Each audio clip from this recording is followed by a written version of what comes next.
are you saying that those are about as useless as coconut oil? Very interesting. And I also think it's like so douchey to say that like TFC 8 or bust. It is so douchey.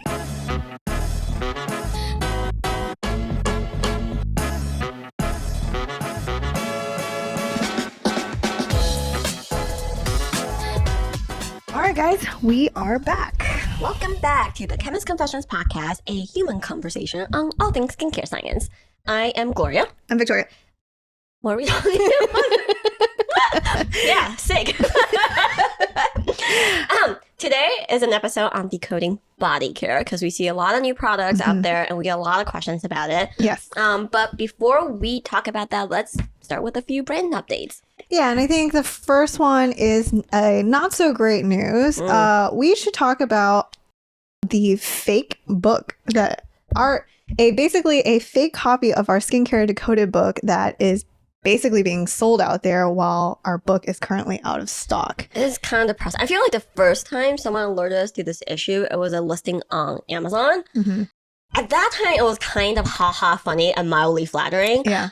Because it was so obviously fake. If you search for Skincare Decoded, Yes. both copies will come up. And one was, they actually have a picture of the inside. It was so obviously not us. It's like photocopied. Just really poor printing. And then also, we should clarify, our book is only in hardcover. Yes, correct. But this is sold as a very thin paperback. And when you look at the content, it pushes essential oils, which is literally the opposite of who we are. Yeah, and thankfully under the Amazon copy, there are reviewers that called out this being a fake book. Super kind. So eventually, it took us quite a while, but we flagged it, we complained to Amazon, eventually that listing got taken down, and we're like, whatever. And then now there's a whole new crop of it coming up. We see it on Walmart.com. One of our followers that actually said Bookstore.com had a fake copy out there. It's the weed that won't die. It's the parasite that won't die. Yep. So we're working diligently with our publisher to A, get our actual book back in stock, and B, trying to see what we can do to take these people out for good this time. Yeah. So if you do come across the fake version, please let us know. We are collecting all of the evidence to help our publisher out in managing this issue. And also feel free to send these retailers a kind message that this is not cool. Yeah. So that would be super helpful. Yep. So you will see, first of all, like Victoria said, these are paperback copies. And they kind of tweaked the name a little bit because our book is called Skincare Decoded, A Practical Guide to Beautiful Skin. And the fake version of this book is called Skincare Decoded, Informative Guide to Healthy Skin in Practice. You want the shorter title. Yeah. So if you see a paperback copy of it, if you see something posted by Lulu Press, don't buy it. It's 100% fake copy. Yeah. And we really appreciate it if you let us know where you saw the listing so we can flag them all. I can definitely tell you, first of all, I think if you've ever heard of our journey in creating this book, never thought we were writers. In the Chemist Confessions journey, we never thought we would have a book. And then I think finally we can say, never thought there would be a counterfeit version of this book. Of all things, oh my God. Like I said, the first time I saw it, I was like, haha, that's kind of funny. And now it's like very much past that not funny mark. And in fact, on Walmart.com, there's no reviews for the book, but it has a bestseller tag on it, which really, really irritates me. Yeah, anyway. And the fact that it's creating so much confusion for people who are really just trying to find some and get some skincare help. So it's been pretty rough on that end. But otherwise, we should move on to some better news in that finally our new website is up. Yay! So go check it out. Yes, this was a journey. And it's pretty different than our previous website. We're so excited about this. We were able to put all the bells and whistles on it, present everything we want to say in a way that's engaging, it's fun. There's a lot of Easter eggs on the website, actually. Yeah, so if you have some free time, give our website a scroll. We actually get to share a little more about our kind of product development journey, a little bit more about our story, and especially we would love to know your thoughts on the blog portion because we really wanted to make the content a little bit more easy to find based on the things you want to know about. So all of your good feedback would be super helpful in just building out an even more comprehensive honestly a multiverse of skincare and content. So yeah, hope you guys enjoy. Yeah, check it out. We are definitely running a special around the website launch to celebrate. As of recording this podcast episode, we're still knee deep in trying to finish this website, so I don't know what the celebration is going to be yet. I'm going to guess it's going to be good, so check it out. But otherwise, please use Chemist Coin for $5 off your first initial purchase. It is not an NFT. It is not crypto. It's cold hard cash, in hoping that you incentivize you wanting to trial and find one of our products to fit your skincare routine. Yeah. That's it for the brand news, and let's get into the other news. Okay. All right. So I'm so excited. 2 episodes ago, when we decoded vitamin C products, we shared a bunch of class action lawsuits, and a lot of them were around P&G. Well, let me tell you, P&G is not catching a break at all because their Oral-B brand has been flagged again. Basically, this class action lawsuit is being filed against their dental floss. And for those of you that floss, you know that Costco sells a mega pack of this type of floss. A lifetime's worth of supply. This is their Oral-B Glide dental floss. The classic. And the allegation is that despite the defendant marketing the product as pro-health, their independent lab testing has shown that the product most likely contains these per and polyfluoroalkyl substances, and these are the forever PFAS that you have probably heard through the news. This is because that the material of the floss does use some aspect of Teflon to give it that glide. It is called Forever Glide. I suppose that's honest marketing. Yep. So that's kind of what Oral-B's dealing with. And for those of you who are wondering, what is going on with PFAS? To be honest, it's a pretty difficult and complex problem that is on a lot of regulatory's radar right now and understanding, because these are molecules that don't break down, but the complication is that PFAS are a library of molecules where we're just not sure which ones actually do contribute or impact our health. And also they're everywhere. It's not just, and actually in cosmetics is such a tiny portion of it. When they're looking at more like materials in cookware, you're thinking about things like flame retardants. So that's the general nature of it. Basically, more data needed. Yeah. Damn, sorry, Oral-B. It's been a rough couple of months for them. So, yay. Yeah. All right. So moving on. Next piece of news. It's not really news. I just thought it'd be fun to share with Gloria. Remember how men's skincare was all the rage? Men's skincare is fetch. Yeah. They've been trying to make this happen for some time now. So there's this stat that came out that basically said from market analysis that men's skincare products market size is expected to exhibit the highest growth by 2029. Wow. I am so excited. It's 2023. And when I heard 2029, I'm like, oh, right. We're not there yet. I feel like when Victoria and I entered the industry, which she kindly reminded me was 10 years ago recently, I feel like men's skincare was presented as the happening, the new frontier, the promised land 10 years ago. And now they're like, ooh, it's definitely coming. Yep. So in 30 years. Men's skincare is fetch. Yeah. I'm still waiting for it to happen. Yep. I think someone we met a while ago made this hilarious analogy. It's like, like the Targets dedicate 30% of their shelf space to 2% of the market. Awesome. Yee. So anyways, there's that. If y'all are wondering about, the hype around men's skincare, I think, I felt like the title was trying to generate hype. If anything, I felt like it deflates the category. Yeah, because they've been, it's still coming. Yeah, it's just, it's taking longer than people thought. Yeah. And I will say, if you're a dude who loves to take care of your skin, good on you. And I think it's great that more guys are interested in skincare in general. I do think there's a huge mismatch between what people think this category is going to be and what guys are really looking for. Yep. Let's just be real. I don't think you can sell a 15-step routine to 90% of the guys out there. And I'll be honest, I look at my own brother and what skincare he uses.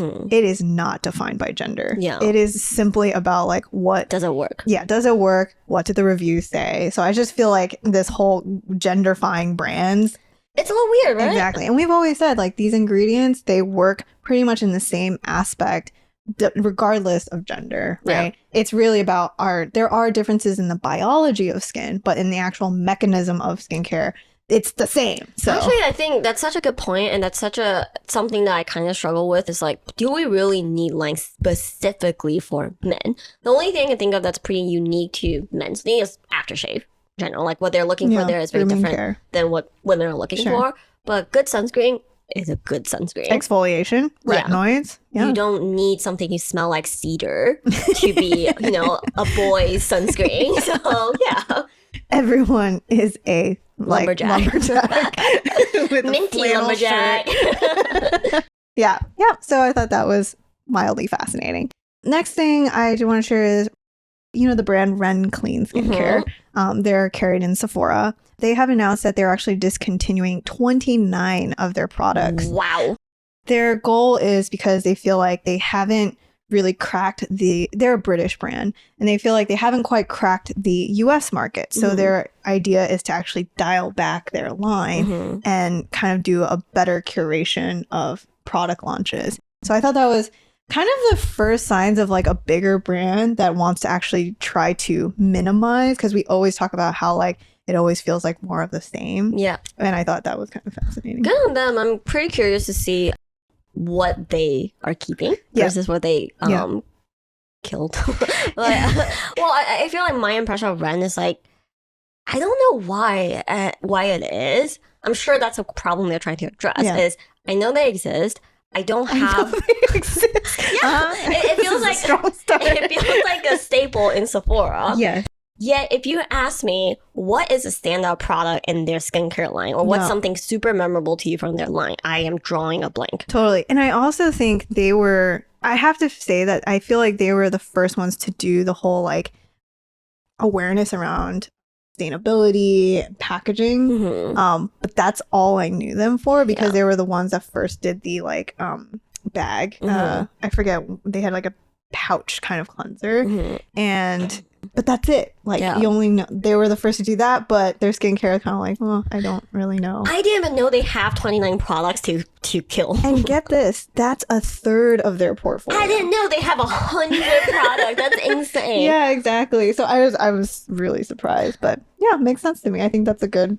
I like this strategy, actually. Me too. I always say that, because we used to work for them, talk about a lot, but I always think the Kiehl's number of SKUs is just so, I know like their positioning is kind of this like slightly hipster, like apothecary brand. Lots of bottles on a shelf. Yeah, but I just think if you want to talk about like sustainability initiative, why does a line need 300 products? There's so many lines in Kiehl's, and every year it's like a new, not just product, it's a new line of products. That's crazy. And I don't remember any of them, like the purple one, the orange one, the red one. Yep, we've hit Chemist rant corner. Yeah, sorry. No, it's absolutely accurate. I mean, I think we always, well, be honest, a little insight into when Gloria and I look at launches, a lot of it's just like grumble, because it's like, great. Well, actually, this is a great segue into the next product, because it's like, oh, what will they think of next? Retinol. Speaking of Augustinus Bader's latest retinol product, we should follow up on that, Gloria. Yeah, I thought doing a Price is Right was good enough. Yeah. But recently, Victoria found this article where they interviewed the founder. So it's the CEO's Charles Rosier and then the Professor Augustinus Bader, right? So they were recently interviewed about this recent launch of theirs, their retinol serum, basically. It's just called the retinol serum. And this is if you remember, it's like a blue test tube looking vial that requires a copper stand to stand up correctly. That is novel. And is around the $300 price range. Yeah, so for us, we're like, dude, man, you can get any retinol you want on the market for $290. Like, I don't... Yeah. So, but Augustinus Bader as a brand is luxe and is always positioned as a higher price point. So we did Price is Right a couple episodes ago. You can check it out. But then this interview made us go, dang it, we have to talk about it again. Yeah, let's just say the responses require a little bit of dissecting. We should discuss. And we're going to try to be as PC as possible. So PC. All right. They actually reveal in this interview, they ask the question is, what makes Augustinus Bader's retinol serum different from other retinol products? So Professor Bader says, the good thing about this product is that we have an extremely low dose of retinol, just 0.6%, much less than a conventional product. A high concentration has a lot of side effects and can dry out the skin. So 0.6. I was instantly annoyed with Low this dose. answer. Less side effects. Yeah. So first of all, you're saying that this product has less side effects because it's a low dose. But the response made me feel like unless there's a typo, Professor Bader doesn't exactly know a lot about retinol. Yes, because we should, and you guys also probably already know this, is that a gentle retinol is anywhere between 0.1 and 0.3. Yeah. When you want to start dialing up is when you want to go from 0.5 and above.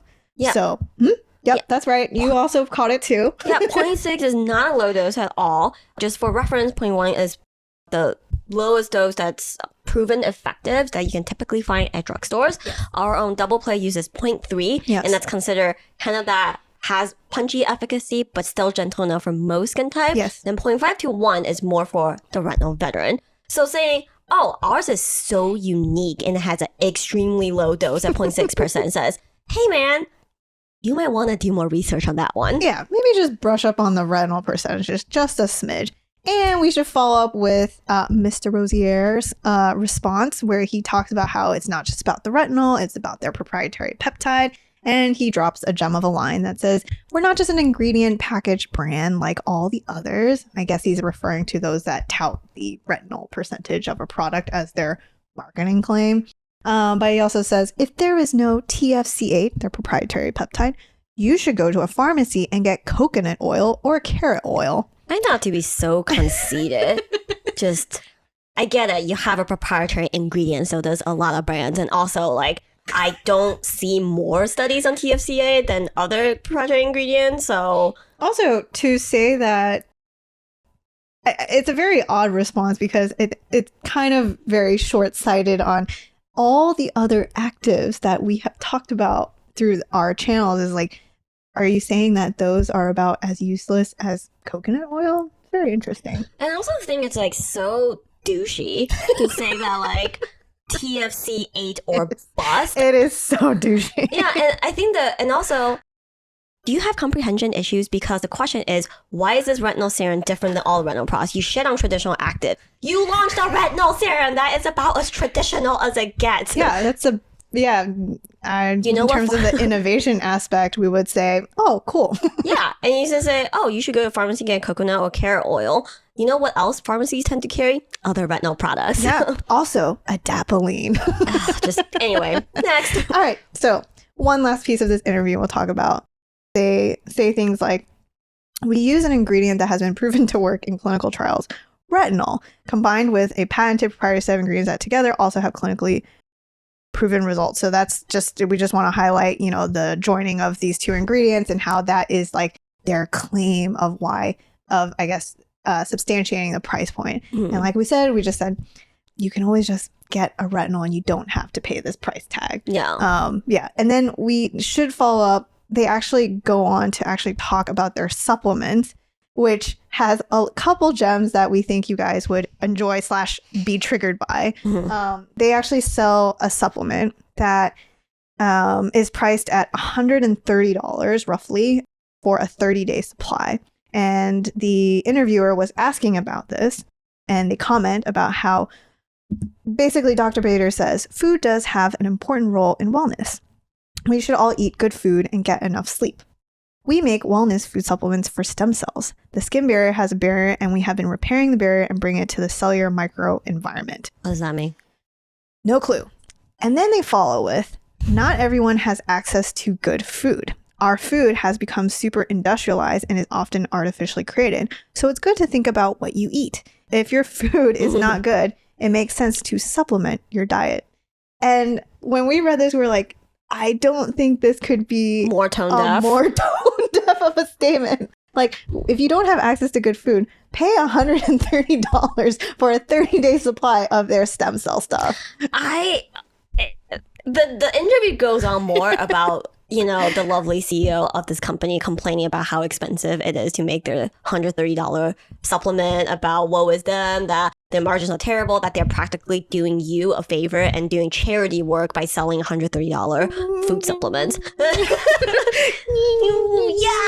I just tiny violin. yeah, I will say, I think like Victoria and I have always like, to me, how much a product costs, and there's always a need for different price points, right? People who are much more budget conscious want the cheapest possible products versus people who will pay a little bit more for substantiated clinical products, and then people who like luxe products. Just to be clear, I don't think there's anything wrong with people that enjoy good luxe products. There's a lot of reason to buy into that. You like the packaging, you can afford it, so you want to give yourself a treat. Yeah, you want to treat yourself to something nice.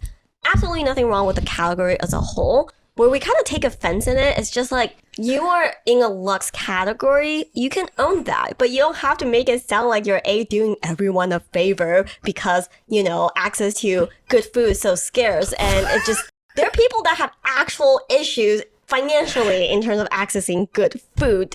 Just tone deaf all around, and you launch something that's one of the most common or well-established anti-aging ingredient on the market, and to make it seem like, oh, it's so novel because it's, and then say something that's completely patently false about this molecule just feels like very whatever all around. Basically to say that Augustinus Bader is not trying to solve world hunger here. Yeah, Let's be real. That's just how far removed this whole I guess, interview and explanation is from everything. So, I mean, I think, you know, like Gloria said, I totally agree. This is not to say that there's no place for luxury skincare, but also you must know your place as luxury skincare. Yeah. And if you are trying to have an honest conversation about your product development and why you created the things you are, this is not it. Yeah, and I also think this goes across any industry, right? There is a way to praise your own work. You can be proud of your proprietary molecule without backhanding other people. Yeah. Like, you're literally, and other brands at lower price points. Yeah, you literally backhand a whole like industry, saying that this is revolutionary, nothing's like it. I bet you haven't even benched your TFC8 against other good skincare ingredients. So whatever, man. And y'all got the money. Y'all can try. Yeah. All right. So with that is the news. Wow, we said we're going to keep it PC, light, and fun. A bit of drama for y'all. But otherwise, let's get into the fun stuff. We're going to decode a couple body products. And I did want to share with Gloria that for this segment, there's really, first of all, I should say, not a lot of claims, not a lot of testing. But if there were ever a category to have that, it would be around body exfoliants. So we're actually going to look at 3 products and kind of the different claims that are being made just around exfoliants. So the first one I wanted to share is by Skin FX. This is their KP plus psoriasis smoothing body treatment. And I did want to share that this, yes, so it is for keratosis pilaris and then psoriasis as well. They did a 2-week dermatologist evaluation or clinical study on 21 subjects. And we'll go through the INCI really quickly. We're not going to read through like we usually do. We're just going to highlight a few things here. So I did want to call out the AHA and BHA. They have lactic acid and salicylic acid. And they also have the sterile conium hectorite and some of these like scrub particles to give it that bit of mechanical exfoliation as well. Yeah. So generally speaking, body ingredient lists are going to read a little bit more vanilla than some skincare ingredients, just because for body, you're getting a much larger volume. So inherently, the structure is going to be a little basic. They're going to have to be very cost conscious in terms of their formula. So we'll say the main actives around this product are all in the exfoliant realm. So like Victoria mentioned, there's glycolic, lactic, and salicylic acid. There's some niacinamide chilling out there. Yeah. And also, I should correct myself. The mechanical exfoliant is the magnesium aluminum silicate. That's a very common one for mechanical exfoliants. Yeah. So the clinical results that they did after 2 weeks is an 88% reduction in skin flaking and a 25% improvement in skin texture. Yeah. And they did have a before and after that kind of showcases that improvement. And the reason why I wanted to call this out is because, first of all, actually, psoriasis is a pretty tough claim.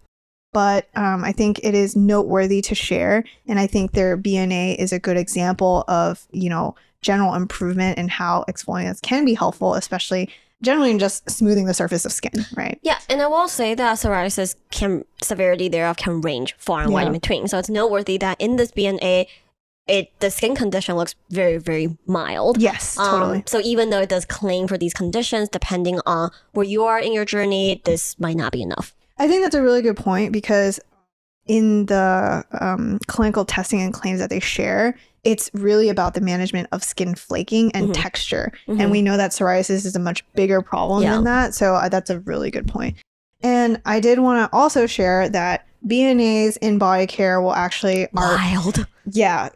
First of all, wild and incredibly difficult to do because Gloria and I, when we have visited some of these third-party testing facilities, doing body is so difficult because every little movement will actually shift the visual.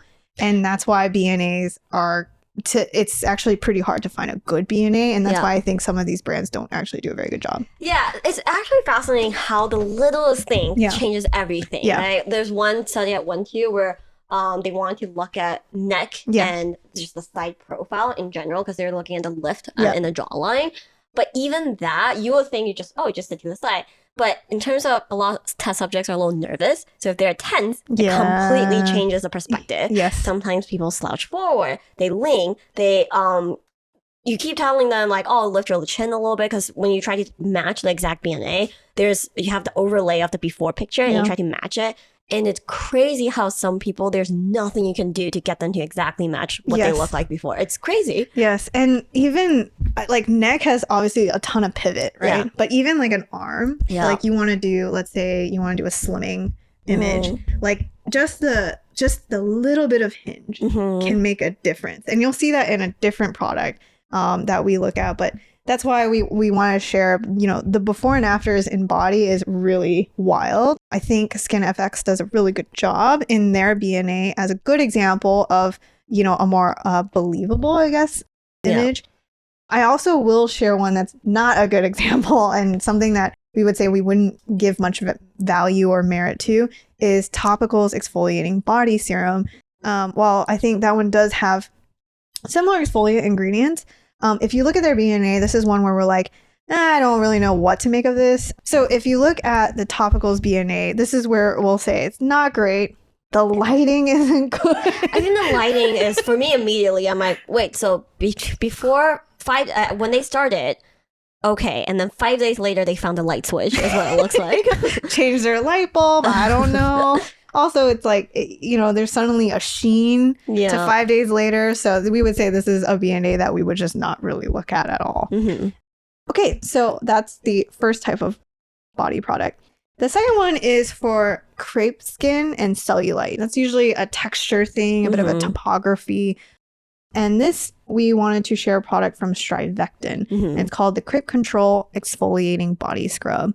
In terms of ingredients, we're just going to skim through really quickly. You'll see microcrystalline cellulose, so it's got a little bit of that scrub again. You'll see glycolic acid midway through. But I think the main call out in the beginning is you also see these, they call quartz crystals, which is going to be the scrub aspect as well, along with these fruit enzymes. So much more gentle. Yes. Yeah. And Gloria's favorite, I should call out, is there's silica in here as well. Sick. Yeah. But otherwise, for this, I should mention that they did do a 4-week clinical, but it is in conjunction with 2 products. So we mentioned the body scrub, but also their second, which is a Crepe Control body cream. That's actually pretty important because I do think there are some companies out there that are a little bit more misleading with their body claims because the reality is cellulite and crepey skin are difficult problems. You're not going to scrub that away. It can help a little bit, but by itself, it probably won't give you the results you want. Crepey or crepe? A crepe. I've seen both. I think you're right on the crepey. I've never gotten the rule book on what is the right thing to say. That's a good point. If those of you are wondering, I'd love to know your thoughts because I think you're right. It is crepey. But yeah, I should say for the body cream, it does have a peptide in there. There's not actually a ton of other actives that really jump out to me until you get to like the later half. You do see kind of like the hydrating, so that you see hyaluronic acid, sodium PCA, and lactic acid, which is definitely in there as a hydrator. So that's really it, aside from lotions. Unless, Gloria, do you catch anything else? Long list. Oh, body is another category where they love putting caffeine in it. Yes. Really have no idea what it brings to the table. No, but we will say they do have their proprietary myristoyl nicotinate. Yeah. That one is Strivectin's proprietary vitamin B that they use, so we should call that out as well. Yeah, but it's not TMC. Anyway. Yeah.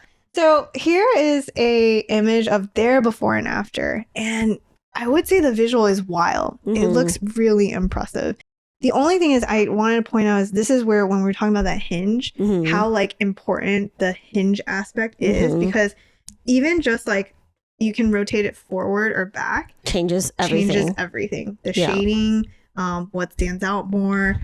So yeah, but otherwise, I mean, despite all of that, you definitely can see a marked improvement. The arm, something else that's really hard is when people are nervous, they tend to flex or they tense up. And the muscle definition, like the muscle on your arm, it changes the lighting completely. So these perception of, you know, like the shadows that comes in from general skin texture can be more or less obvious, super difficult. Totally, because in the before, you can see that shadowing is greater, right? And then you can almost see like there's like a little like puff of skin like around the hinge area.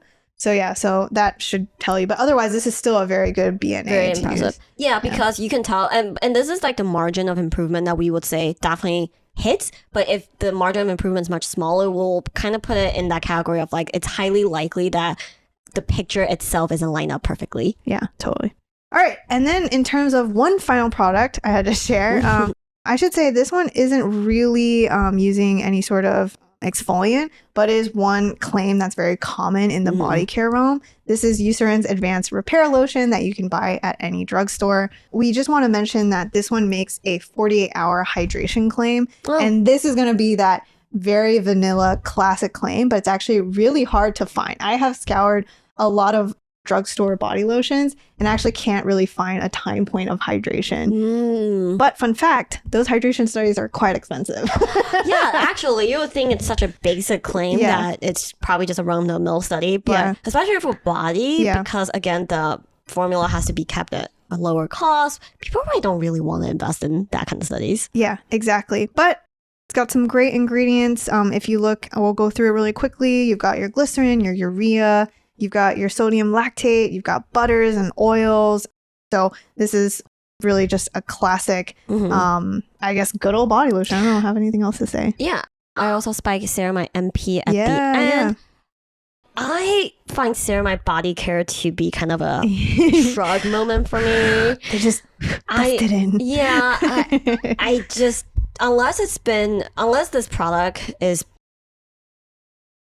I just don't think there's a chance of it being a super high level. Totally. Ceramide have been tested on a lot of problematic skin, specifically eczema. So sometimes eczema creams will also have ceramide. And those tend to, I actually place a lot more weight than in ceramide blends in those type of products, because it's likely that they're using a blend whose delivery system has been studied. It has been studied to help on some level. But in this product, there's only one singular ceramide MP in pure form in this ingredient list. So I will wager like I wouldn't value this product for the ceramide MP portion. Yep. But a good claim. So other than that, those are kind of the three general claims that you can look at. And I guess the sum up of this is body care is wild because it has probably the least amount of testing behind it. Usually you're going to hear things more focused around exfoliants and hydration claims. And both are actually really important to body care. And we're going to get into that later in the meats portion. I will say, because I think 99% of my effort goes from neck up. Yeah. I'm like, am I going to wake up one day in my 50s and I'm like, Well, my elbow is telling me I should do body care. Like neck and up says, could kind of passes in my 30s. Neck and down screams well in my 60s. You're right. That's a good point. All right, so that's it for Decode. We are going to wrap this episode up with a couple Q&A. So thanks for submitting your questions. I think the first question we got, especially around body care, was, do I need to use a body serum? I think I'm going to be in the camp of no. I really think that there isn't enough merit for it. We haven't seen, like Victoria mentioned, studies on body is really difficult. So we haven't seen enough evidence to say, certain ingredients or certain actives warrants being in a body serum format to give you that extra efficacy. If anything, I just think that, good moisturizer will do for the body category. Totally. So you shouldn't have to pay excessive amounts of money, because we are seeing like luxe body serums out there now. That's not really necessary. And then probably the only caveat to that is if you are treating any sort of body acne, that would require a supplement topical. But otherwise, totally agree. Next question we got is about Beauty Stat. Someone asked, thanks for this post. I just got the Beauty Stat one and it seems pretty gritty. Is it too gritty to work well? Thanks.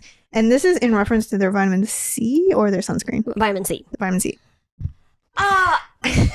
So. Okay, making us squirm a little bit. To give some background, vitamin C, L-ascorbic acid, is a water-soluble ingredient, but because it's highly unstable, one of the formats that you can find on the market is what we would call a suspension. Yeah. It's basically usually in some sort of dimethicone or oil base in a slurry form. Yeah. So basically these are vitamin C crystals merely suspended. One of the one of the biggest questions that people have about this format is, well, if it's not solubilized, does it work? Because traditionally, an active can only be delivered to skin once it's in solubilized form. Yep. People have looked at that, and it does seem like in that suspension form, it does still work. I haven't seen anything head-to-head to say it worked just as well and whatnot. So I will say it being gritty is a bit of a warning sign. Yes. Because generally speaking, finer, better uptake, better chance of it working. Yeah, and I think that's always been our problem with suspensions is trying to suspend that much vitamin C in a very fine formula is difficult. And I will say Beauty Stat has actually done a clinical on their formula. However, when formulas scale in processing, things can change. So as the formula scales, this is where formulation can change. And so when Gloria and I actually first tried the formula, 4 years ago, we found that the suspension was much better than the ordinaries. Yes, it wasn't gritty. The ordinary was like a 30 grit sandpaper level of grittiness. Yeah. But I didn't feel any level of grit with the Beauty Stat one. And I will say, of all the suspensions I've tried, the Kiehl's one has always been pretty consistently just like a paste. You can't really feel grit in that one. So that's usually the target I try to hit. Yeah, so we want to say like grit is probably not ideal. Yeah. And it would be something we would ask to maybe go back to the brand on, as that's not normal and it should not be the norm for these ascorbic acid suspensions. That's really all we could say. Yes. Yeah. Get a new one. All right. And we have one last question. This is a Laren one, so this is great. She asks, so helpful as always. I'm trying to incorporate a brightening serum with 5% niacinamide, 3% tranexamic acid, and 2% alpha-albutin into my routine, which already includes retinol. They did not disclose the percentage. 20% ascorbic acid, SPF, and your gold standard glycolic, which I love as a booster and monthly mask. I'm confused about order and pairing here. Should I pair the brightening serum with my morning ascorbic acid serum? Which goes first? Or would it be better at night before my retinol? I feel like I'm earning an honorary degree in chemistry with this journey. Victoria and I might have slightly different takes here. Okay. I would say, first of all,